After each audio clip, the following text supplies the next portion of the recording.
Welcome to Nagaraj Maths Academy. Today we are going to discuss about Pythagorean triplet. అసలు ఈ Pythagorean triplet అంటే ఏందనేది మనం ఈ వీడియోలో తెలుసుకునే ప్రయత్నం చేద్దాం. దీనికోసం ఒక రైట్ యాంగిల్ ట్రయాంగిల్ని తీసుకుందాం.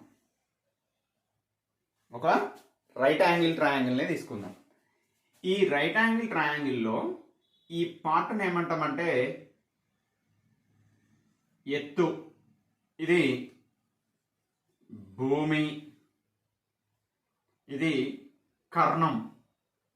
ఈ కర్ణాన్ని మనం హైపోటెనియస్ అని, ఎత్తుని హైట్గా, భూమిని బేస్గా తీసుకుంటాం. అయితే అసలు ఈ పైథాగరన్ ట్రిప్లెట్ అంటే ఏంది, ఈ త్రిభుజానికి దానికి ఉన్నటువంటి సంబంధం ఏంటి అనేది మనము పరిశీలించినట్లయితే, ఇక్కడ నేను ఒక విలువలు తీసుకుంటాను. ఒక ఎగ్జాంపుల్ 3, 4, 5 అనే విలువల్ని తీసుకున్నాను. ఇది ఒక బేసిక్ త్రికం. ఈ త్రికాన్ని మనం చూసినట్లయితే ఇక్కడ 3 square plus 4 square is equal to 5 square అయ్యే విధంగా ఉంటాయి. 3 స్క్వేర్ అంటే 9, 4 స్క్వేర్ అంటే 16, 5 స్క్వేర్ అంటే 25. ఇక్కడ ఈ 25 ఈజ్ ఈక్వల్ టు 25. ఈ విధంగా ఒక రెండు సంఖ్యల వర్గాల మొత్తం అనేది మూడవ సంఖ్య వర్గముకు సమానమైనట్లయితే దాన్ని ఒక త్రికము అంటాం, పైథాగరియన్ త్రికము అంటాం.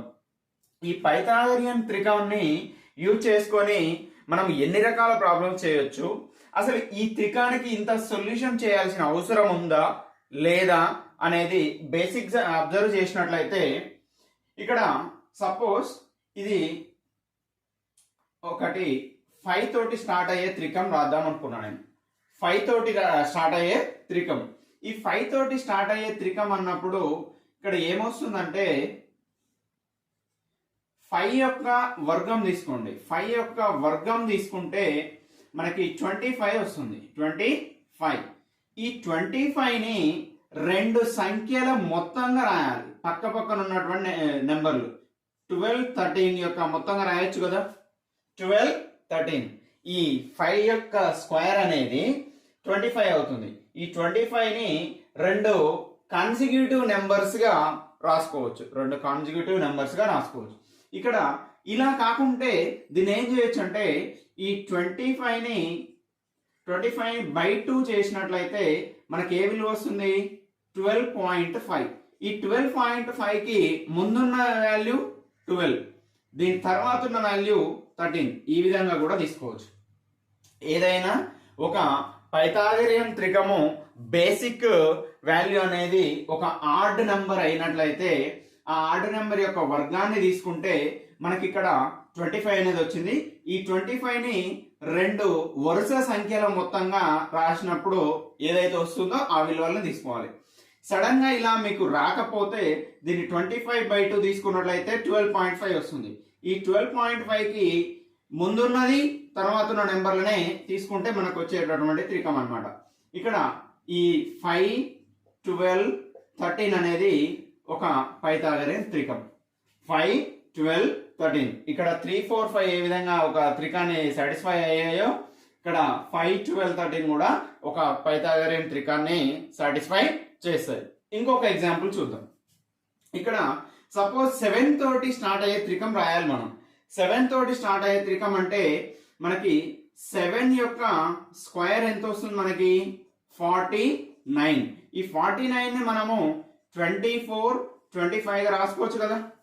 24, 25 సింపుల్. ఇక్కడ 7, 24, 25 అనేది ఒక త్రికంగా తీసుకోవచ్చు, ఒక త్రికం. ఇది ఎలాంటి కేసెస్ లో యూజ్ అవుతుందంటే స్టార్టింగ్ ది బేసి అయినప్పుడు మాత్రమే యూజ్ అవుతుంది. ఒకవేళ బేసి కాకుండా సరి వాల్యూస్ వచ్చినప్పుడు మనం ఏ విధంగా తీసుకోవాలి. సరి సపోజ్ ఇక్కడ 6 తోటి స్టార్ట్ అయ్యే త్రికం రాయాలి నేను. 6 తోటి స్టార్ట్ అయ్యే త్రికం. ఈ 6 లో హాఫ్ తీసుకుంటే ఎంత, 3 అవుతుంది. 6 లో హాఫ్ ఎంత, 3. ఈ 3కి స్క్వేర్, దీనికి బై 2 చేసుకుందాం. 3, ఈ 3కి స్క్వేర్ రాసినట్లయితే 9 వస్తుంది. 9 కంటే ముందు నెంబర్ 8, 9 తర్వాత నెంబర్ 10. 9 కంటే ముందు నెంబర్, 9 కంటే తర్వాత నెంబర్. ఈ రెండు నెంబర్లను తీసుకుంటే మనకి ఇక్కడ 6, 8, 10 అనేది ఒక త్రికం. 6, 8, 10 అనేది ఒక త్రికంగా చెప్పవచ్చు. లేదు ఇలాగే ఎందుకు తీసుకోవాలి, ఇంకో రకంగా ఏమైనా తీసుకోవచ్చు అంటే ఇంకొక మోడల్, దీన్నే ఇంకో రకంగా తీసుకోవడం చూద్దాం ఒకసారి. ఇక్కడ ఇది హాఫ్ తీసుకోను అని అనుకుంటే ఈ 6కే స్క్వేర్ చేసినట్లయితే మనకి ఎంత వస్తుంది, 36 వస్తుంది. బై 4 చేయండి. ఇక్కడ బై 2 చేసిన తర్వాత ఇది తీసుకున్నాం కదా, ఇక్కడ డైరెక్ట్ స్క్వేర్ చేసినట్లయితే బై 4 చేస్తే ఎంత, 9. 9 కంటే ముందు నెంబర్ 8, 9 తర్వాత నెంబర్ 10. అలా కూడా మనకి 6, 8, 10 అనేది ఒక త్రికం వస్తుంది. ఓకే, ఈ విధంగా మనము ఒక సరి సంఖ్యతోటి స్టార్ట్ అయినటువంటి త్రికాల్ని రాసుకోవాలంటే హాఫ్ తీసుకొని స్క్వేర్ చేసుకోవచ్చు, లేకుంటే డైరెక్ట్ స్క్వేర్ చేస్తేనేమో బై 4 చేయాలి. బై 4 చేసి దానికంటే ముందు నెంబరు తర్వాత నెంబరు చేసుకోవచ్చు అనమాట. ఇక్కడ దీన్ని చూడగానే మనము అబ్జర్వ్ చేయొచ్చు అనమాట. ఇక్కడ 6 లో సగం ఎంత, 3. 3 square 9. 9 minus 1 9 plus 1. 9 minus 1 9 plus 1. ఇలా బేసి సంఖ్యతోటి స్టార్ట్ అయినప్పుడు ఈ విధంగా చేయాలి, సరి సంఖ్యతోటి అయినప్పుడు ఈ విధంగా చేయాలి. ఓకే, ఇప్పుడు మనం పైథాగరన్ త్రికంలో ఉన్నటువంటి ఒక ప్రాపర్టీస్ అనేవి ఏమున్నాయి అనేది ఒకసారి అబ్జర్వ్ చేద్దాం. ఒక పైథాగరన్ త్రికం తీసుకుంటే దానికి కొన్ని ప్రాపర్టీస్ అనేవి ఉంటాయి. ఆ ప్రాపర్టీస్ ఏంటంటే, సపోజ్ ఇక్కడ బేసిక్ తీసుకుంటాను నేను, 3, 4, 5 అనేది తీసుకుంటే ఏ త్రికం తీసుకున్నా దాంట్లో ఒకటి డివిజబుల్ బై 3 ఉండాలి, ఇంకొకటి డివిజబుల్ బై 4 ఉండాలి, ఒకటి డివిజబుల్ బై 5 ఉండాలి. ఏ త్రికము తీసుకున్నా సరే దాంట్లో మనకు ఒకటి డివిజబుల్ బై 3, ఒకటి డివిజబుల్ బై 4, ఒకటి డివిజబుల్ బై 5. అయితే అన్ని సందర్భాల్లో డిఫరెంట్ వాల్యూస్ అనేవి ఉండకపోవచ్చు. ఇక్కడ 3, 4, 5. ఇంకొక ఎగ్జాంపుల్ తీసుకుందాం. 5, 12, 13 అనేది తీసుకున్నాం. అయితే దీంట్లో 5 డివిజబుల్ ఉంది, 5 మల్టిపుల్. నెక్స్ట్ ఇక్కడ 12 ఉంది. ఈ 12 లో 3 ఉంది, 4 ఉంది. కాబట్టి మనము రెండింటి గురించి ఆలోచించాల్సిన అవసరం లేదు. ఒకే నెంబర్ లో కూడా కొన్నిసార్లు పోవచ్చు అనమాట. అయితే ఇలా పోతున్నప్పుడు మనము ఇంకా ఏదైనా ఎగ్జాంపుల్ పరిశీలిద్దాం. 7, 24, 25 ఉంది. ఇక్కడ ఈ 7 అనేది 3 తోటి పోదు, 4 తోటి పోదు, 5 తోటి పోదు. ఇక్కడ 24 అనేది 3 తోటి 4 తోటి పోతుంది. ఈ 25 అనేది 5 తోటి పోతుంది. ఓకేనా? ఈ విధంగా ఏదైనా మనం ఒక త్రికం తీసుకుంటే దాంట్లో కంపల్సరీ ఒకే నెంబర్ కావచ్చు, డిఫరెంట్ నెంబర్స్ అయినా కావచ్చు. ఒకటి 3 తోటి పోవాలి, ఒకటి 4 తోటి డివిజబుల్ అవ్వాలి, ఒకటి 5 తోటి డివిజబుల్ అవ్వాలి. నెక్స్ట్ వాటి యొక్క ప్రొడక్ట్ ఎప్పుడు కూడా ప్రొడక్ట్ 60కి మల్టిపుల్ అవుతుంది. 60కి మల్టిపుల్ ప్రొడక్ట్ ఎప్పుడు కూడా 60 యొక్క మల్టిపుల్ అవుతుంది. ఇప్పుడు చూద్దాం ఒకసారి. 3 4s 12, 12 5s 60 వచ్చింది కదా ప్రొడక్ట్. నెక్స్ట్ ఇలా 12 5s 60, 60 13s అది కూడా 60. ఇక్కడ చూసినట్లయితే ఇది కూడా 60 యొక్క ప్రొడక్ట్, 60 యొక్క మల్టిపుల్ కు సమానం.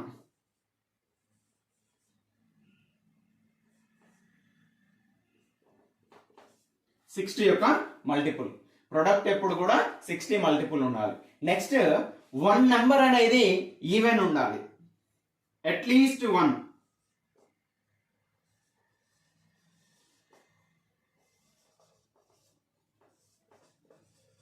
ఈవెన్ అట్లీస్ట్ 1 అనేది ఈవెన్ ఉండాలి. కనీసము ఒక సంఖ్య అనేది సరి సంఖ్య అయి ఉండాలి. సరి సంఖ్య లేకుండా ఉన్నట్లయితే 3 బేసి సంఖ్యలతో మనము త్రికాన్ని ఫామ్ చేయలేము. కాబట్టి ఒకటి సరి సంఖ్య అయ్యి ఉండాలి. ఇలా మనము ఈ త్రికాన్ని చూసినట్లయితే కొన్ని ఎగ్జాంపుల్స్ రాద్దాం. ఇక్కడ ఆల్రెడీ మనము ఏదైతే డిస్కస్ చేసామో వాటిని ఇక్కడ ఎగ్జాంపుల్స్. ఇక్కడ ఇక్కడ బేసిక్ త్రికం వచ్చేసి 3 4 5. అయితే ఇది ఒకటే త్రికం అవుతుందా? దీని యొక్క అన్ని మల్టిపుల్స్ తీసుకోవచ్చు. ఇక్కడ 6 8 10 2 తోటి మల్టిప్లై చేస్తే అదొక త్రికం వస్తుంది. ఒకసారి చూద్దాం. 6 8 10. నెక్స్ట్ ఇది కావాలి, నేను 3 తోటి తీసుకుంటా. 9 12 15. 9 12 15 ఈ విధంగా కూడా తీసుకుంటాం. అయితే దీనికి అన్ని రకాల మల్టిపుల్స్ తీసుకోవచ్చు అన్నమాట. అన్ని మల్టిపుల్స్ అనేవి త్రికాన్ని సాటిస్ఫై చేస్తాయి. నెక్స్ట్ ఇక్కడ 5 12 13 అనే త్రికం తీసుకున్నాం. దీన్ని తీసుకున్నా కూడా దీని యొక్క అన్ని మల్టిపుల్స్ కూడా ఆ త్రికాన్ని సాటిస్ఫై చేస్తాయి. ఇక్కడ నెక్స్ట్ 7 24 25 దీని యొక్క అన్ని మల్టిపుల్స్ కూడా త్రికాన్ని సాటిస్ఫై చేస్తాయి. నెక్స్ట్ ఇక్కడ 9 తీసుకున్నాం. 9 తీసుకుంటే 9 40 41 సింపుల్. 40 ప్లస్ 41 81.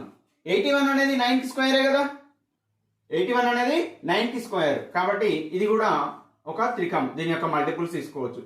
నెక్స్ట్ 11 తీసుకుంటాం. 11 60 61 11 60 61 ఇలా తీసుకుంటే 60 ప్లస్ 61 ఎంత? 121.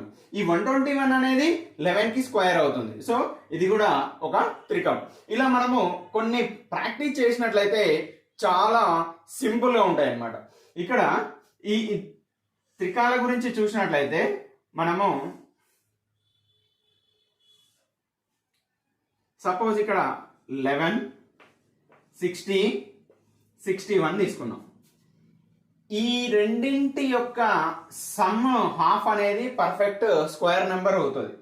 నెక్స్ట్ ఈ రెండింటి మొత్తం అనేది కూడా ఒక స్క్వేర్ నెంబర్ అవుతుంది. ఓకే, ఈ విధంగా స్క్వేర్ నెంబర్స్ కూడా ఇక్కడ నుంచి మనము తీసుకోవచ్చు అనమాట. 61 ప్లస్ 11 72. 72 హాఫ్ 36. 36 అనేది ఒక స్క్వేర్ నెంబర్. 60 ప్లస్ 61. 60 ప్లస్ 61 121. 121 అనేది 11 కి స్క్వేర్ అవుతుంది అనమాట. Okay right. Mostly competitive exams రాస్తున్నప్పుడు ఆ త్రికాల గురించి ప్రాబ్లం చేయకుండానే ఆన్సర్ పెట్టే ప్రయత్నం చేద్దాం. ఇక్కడ ఒక రైట్ యాంగిల్ ట్రయాంగిల్ ఇస్తాడు.